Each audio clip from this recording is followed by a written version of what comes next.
Welcome to the Antilles Trading Company Pirate Museum Artifact Discovery. Where will our journey carry us next, amid over 400 museum artifacts? This week, come along as we talk about our painting of Sir Henry Morgan. We're about to make a controversial claim about two paintings, and one of the most famous pirates in history.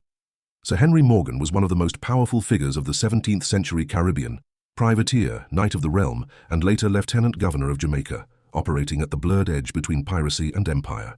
For decades, one portrait believed to depict Sir Henry Morgan has been held in England.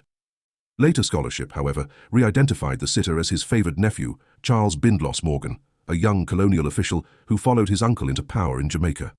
Charles Bindloss Morgan was likely in his early 20s at the time his portrait was painted, consistent with his emergence as a young colonial official under his uncle's patronage. That painting is owned by Newport Museum and Galleries, displayed at Tredegar House, and attributed to Sir Peter Lely or his circle. Recently, the Antilles Trading Company Pirate Museum acquired another portrait, dated 1681, also attributed to the circle of Sir Peter Lely. That date places Henry Morgan in his early to mid-40s, exactly the age suggested by the sitter. When the two paintings are compared side by side, the similarities are striking. The same brown silk clothing, the same white lace cravat, the same warm brown field of paint surrounding the sitter. This wasn't coincidence. It was Lely's studio practice.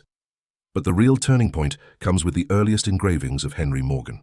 Though they depict him later in life, the facial features remain unmistakable. The split mustache, an anatomical trait known as a philtral gap, the almond-shaped eyes with heavy upper lids, and the same underlying facial structure, including a pointed nose. And then, there's the frame.